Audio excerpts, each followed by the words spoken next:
Ja, willkommen bei diesem Talk zur Message über Trust Me. Michi Sieber hier im Studio. Schön, bist du da? Hey, schön, dass ich hier sein darf. Hey, danke vielmals für deine wunderbare Message. Sehr gern geschehen. Diese genau Geschichten, die unsere Kirche erleben, danke bringst du die immer wieder. Macht so einen Unterschied. Also wenn du zu Hause bist und schaust das später mal an und merkst, ich habe die Message noch nicht angehört, unbedingt dieser Talk connected mit der Message, ein gutes Paket. Michi, du hast über Glauben gesprochen. Wie können wir Vertrauen, Glaube und Vertrauen ist ja eigentlich das ähnliche Wort. Ja. Und diese Box, die von Gedanken, die wir haben, so muss Gott sein, wir setzen ihn in die Box und dann geben wir zu Jesus und geben das ab und sagen, da sind meine Gedanken. Und dann hast du gesagt, und er gibt dir ein schönes goldiges Päckchen. Genau. Es hört sich schon sehr schön an. Wie passiert das dann wirklich? Also ich stelle mir vor, Gott, meine Gedanken passen nicht rein, aber jetzt habe ich, Jetzt habe ich alles. jetzt habe ich. Wie sieht das praktisch aus? Ja. Also praktisch sieht es für mich so aus, ich habe den Hebräer vorgelesen, wo eben steht, wir sollen Gott aufrichtig suchen. Im Alltag drin ist es ja nicht so, manchmal vielleicht, aber meistens nicht so, dass ich einfach sage, hier hast du mein Denken und bumm, da habe ich die Antwort und den Glauben, sondern es ist ein Suchprozess jetzt, so, dass wir neu denken können. Zum Beispiel, ich habe mir immer gewünscht, dass Gott meine Schulter einfach so heilt, oder? Das war meine Erwartung, meine Hoffnung und ist bis heute immer noch so. Aber ich habe gemerkt, hey, ich gehe doch besser mal zum Arzt und dann war das für mich überfordernd, was er gesagt hat. Dann habe ich noch 2, 3 weitere Ärzte Meinungen eingeholt und dann habe ich das wie vor Gott ausgebreitet und ihn gesucht da drin und gesagt, welche Stimme ist jetzt deine Stimme? Was hat er dir gegeben? Er hat mir einen Satz gegeben vom einen Arzt. Der hat mir die Hand auf die Schulter gelegt, nach all den Meinungen, gesagt, jetzt spreche ich zu dir wie ein Vater. Und der ist über 70 und ich kenne den.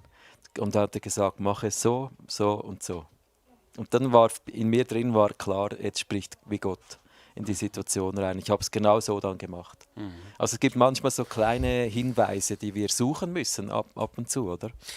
Ich spreche immer wieder mit Menschen, die gerade sehr kopflastig sind. Das heißt, sie denken viel, hinterfragen viel und nicht aus einer negativen Haltung oder Rebellion, sondern einfach, weil sie denken viel. Ja, genau. Und das ist ja gerade schwierig, weil der Gott passt ja nicht nur in unser Verstand und sagt, aber es ist schwierig, das zu glauben, das sagt Gott, aber das macht für mich keinen Sinn. Ja. Was gibst du diesen Menschen mit auf den Weg? Sagen, wie können wir wie können wir im Glauben wachsen? Wir sagen eben, ich möchte glauben, aber es fällt mir so schwierig, weil eben meine Gedanken mir zwischendurch im Weg stehen. Ich glaube, egal welche Gabe uns Gott gibt, jetzt zum Beispiel diesen Intellekt, dieses Denken ist ein Geschenk Gottes. Und wenn ich mit diesem Geschenk was Großes bewirken will, dann muss es geknüpft sein an Demut. Und ich glaube, in der Suche jetzt auch intellektuell, gedanklich nach der Wahrheit, nach der Logik auch, finde ich, ist alles korrekt, ist alles gut. Es braucht aber die Demut zu sagen, Gott, bevor ich jetzt hier weiterlese oder bevor ich Schlüsse ziehe, was denkst du darüber? Immer wieder in der Demut drin vor Gott zu kommen, weil es steht ja auch in den Sprüchen drin, der Anfang der Weisheit ist die Demut vor Gott, oder? Und ich denke, gerade in dieser Gabe habe ich manchmal auch, dass ich dann sage, okay, ich nehme die Demut jetzt, ich lese auch noch ein Buch, das eine andere Meinung vertritt. Und ich suche darin, wie denkt denn Gott jetzt wirklich? Und das bringt mein Denken dann auch auf neue Gedanken.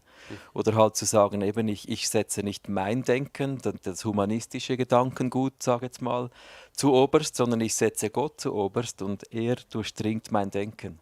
Deshalb habe ich noch kurz den Martin Luther gestreift, oder? Der hat eine Reformation ausgelöst, weil er nicht leben konnte damit, wie der Glaube ausgelebt Ich finde es spannend, du sagst, dass Gott dann durchstreift mein Denken, weil das ist auch, wie ich es oft erlebe für mich, dass Gott spricht dazu mich auch ab und zu durch mein Denken. Also ich sage, das ist, ich gebe dir alles hin und dann plötzlich kommen Gedanken, die eben göttlich sind. Genau, ja. Also das erlebe ich oft so auch für eine Predigt, oder? Es ist ja genau ein Prozess, was soll ich predigen und wie denke ich? Bei mir kam diese Leidenschaft, ich gemerkt habe, so oft bin ich auch selber, gehe ich in den Kisten eigentlich meine Schritte, so wie ich denke, Gott denkt.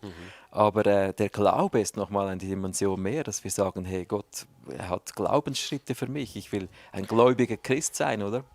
Ich finde es ja das nicht einfacher, im besten Sinn naiv Gott zu vertrauen, zu glauben, je älter dass man wird.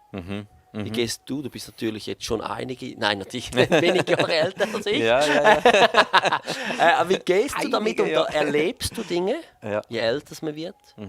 Wie behält man diesen, weißt du, etwas auch im positiven Sinn, naiven Glauben? Ich glaube, Gott sagt es in der Wort, wie eben der Herrführer sagt, ich gehe doch nicht naiv einfach baden. Also die Geschichte war brillant. Ja, genau. Das ist einfach krass auf den Punkt. Ja, Wie crazy. behältst du da dieses Vertrauen? Es ist wirklich diese Nähe zu Gott, das ist das Einzige, das bei mir hilft. Es tönt so fromm, ist aber ganz einfach, wirklich diesen Schritt ans Kreuz immer wieder zu machen. Gerade das Thema Heilung jetzt in meinem Leben, das ist so ein Auf und Ab. Da waren enthusiastische Glaubensphasen, wo man auch Wunder dann sieht. Und dann hat es oft Phasen gegeben, wo ich einfach frustriert war über mehrere Jahre hinweg. Und dann kam diese Schulter wieder und es hat mich wieder neu herausgefordert. Und ich merke, mit Freunden zu beten, eben wie auch beim Neumann, oder? Der hatte Freunde, die gesagt haben, hey, wenn Gott schon sagt, geh baden, dann geh doch wenigstens. Und das waren auch Freunde, die gesagt haben, ja, operier doch mal jetzt die Schulter, oder mach doch was. Und ich glaube, es ist einfach die Nähe zu Gott zu suchen, dieser Suchprozess immer wieder und dann halt Erfahrenes, was man erlebt hat, auch wieder loszulassen, sagen, bei dieser Geschichte war es so, aber Gott, du könntest jetzt immer noch auch so wirken. Ja, Eben that. im Denken nicht die Erfahrung zum Gedankengut machen, sondern sagen, das ist eine Erfahrung. Aber Gott ist noch viel größer. Glaube nicht auf das Niveau der Erfahrung setzen. Ja, genau. Ja.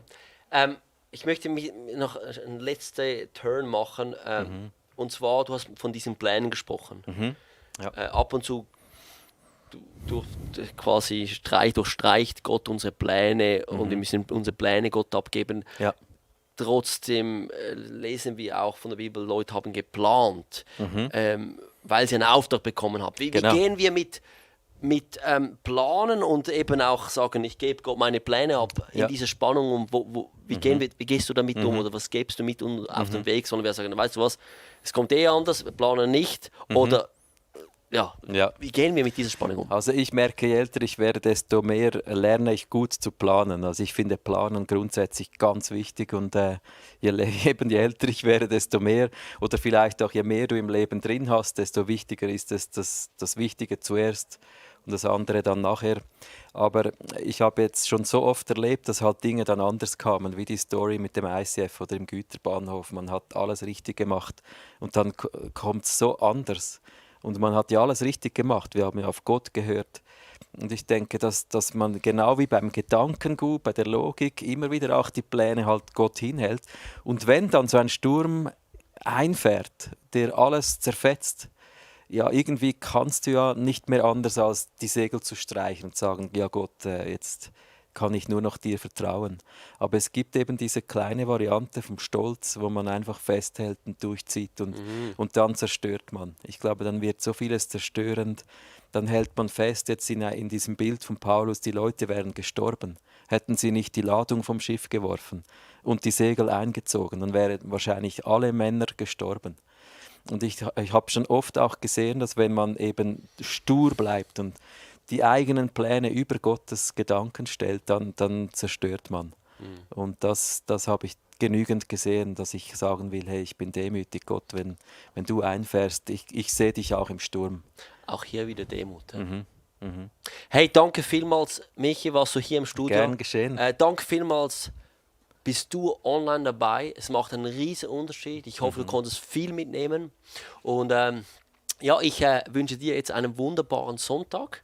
Und hier geht es bald weiter mit der zweiten Celebration. Wieder Michi am Start, Eyes of Worship. Und sonst sehen wir uns am Dienstag bei Talk and Pray. Bis bald.